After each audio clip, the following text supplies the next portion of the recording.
Tyler, the Creator, is one of the most successful artists to rise over the past decade.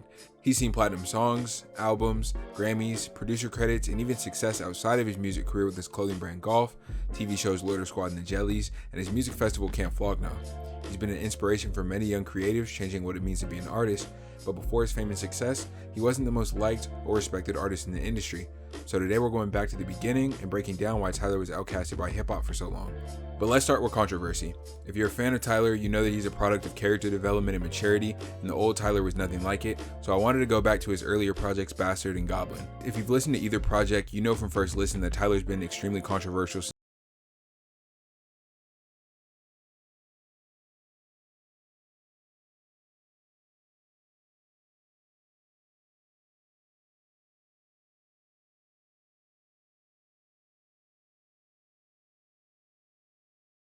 gained a lot of their early buzz during the social media era, and between trolling and rapping about anything from necrophilia to just straight up violence, their rise wasn't like many others. And while most of our favorite artists' early careers are remembered by that one song or feature, I think it's fair to say most fans' earliest memories of Tyler comes from that Roach and the Yonkers video, at least mine is, before they can remember the verse that he delivered on the song itself.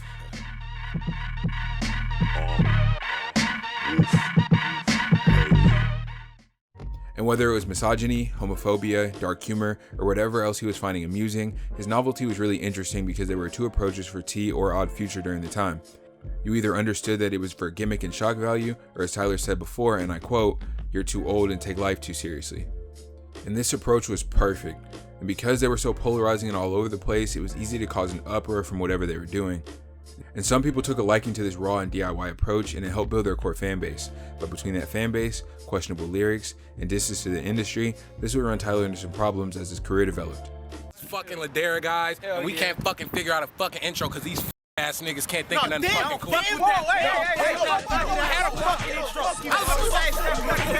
So now that we have controversy out the way, I wanted to highlight the unique approach that he had to the industry and why it's important to him being outcasted. If you follow the Odd Future sphere, you know that T has been everything but typical when it comes to his presence. And yes, the gimmick that every artist is different in some way is true, but Tyler really wasn't like many other artists when it came to his music or his creativity. He and Odd Future were loud, they dressed differently, their performances were wild, and their inspirations were sporadic, but it set them apart.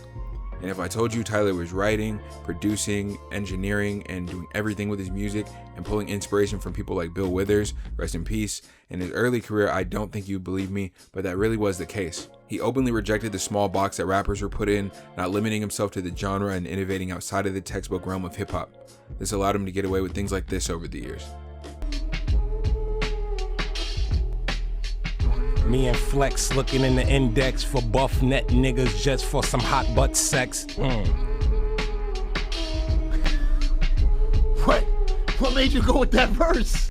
And whether it's the diversity of his collective, his clothing brand, directing and acting, or even his obsession with chords, his out-of-the-box approach built strong DIY culture, proving that you didn't need to be a specific type of artist to be successful, you just needed to market and know how to turn heads to build your fan base.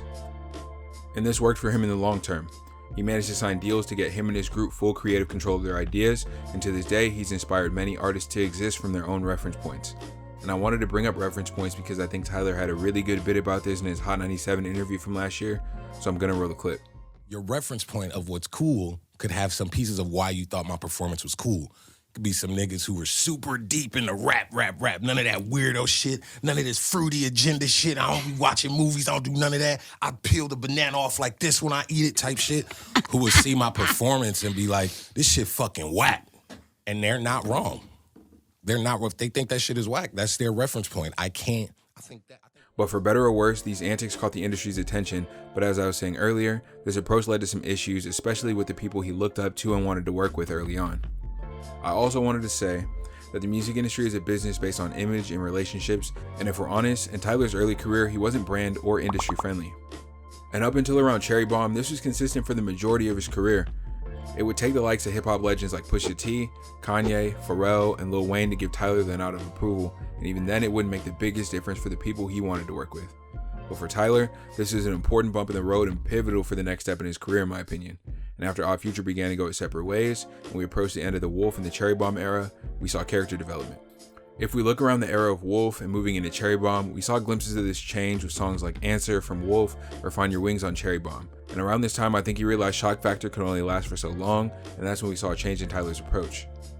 Also, I want to take a second to say I don't understand why Cherry Bomb gets hate. I don't know who on the internet decided that it was like the committee that Cherry Bomb is trash. I don't know who did that, but even if you don't think the album is like arranged the right way or whatever, the album is amazing. But anyways, after the release of Cherry Bomb, we saw the process of him toning things down. He was still the same person that we all knew, he was just making things that weren't as flagrant. This growth gave him the ability to take that 180 from Odd Future to become a more well-rounded creative without selling out. And it paid off. Despite the bans and the criticisms, this change allowed him to experiment with a project like Flower Boy where he could be a lot more nostalgic and emotional, and then shift over to a more sentimental and soulful project with the pop record Igor, and even again with his Gangsta Girls project Call Me If You Get Lost. And all of these pivots paid off. Not only does Tyler now hold 2 Grammys for Best Rap Album with Igor and Call Me If You Get Lost, but he's reached a new level of respect that he's been waiting for since he debuted. His shift in creative direction allowed him to exist in more than one place in the creative world, whether that's to show the Jellies, creating the Grinch soundtrack, or even his big Converse deal. And despite the industry shunning him for so long, it's impressive to see that Tyler stuck to his own purpose and didn't sell out to become the success he is today. And looking back on everything he's accomplished, it feels like everything fell into place at the right time. He ascended from trolling and being that wild kid running the streets of LA to becoming one of the most decorated and celebrated artists we've seen in a long time. I think it's a testament to him putting his mind to his craft and never letting anyone stop his stride. And while he was outcasted, I think what led him to be loved in hip hop was his plan to do everything his way and never conform. And with that out the way, thank you for watching. If you enjoyed this, drop a like and sub, and I'm going to catch you guys in the next one. Leek out. Peace.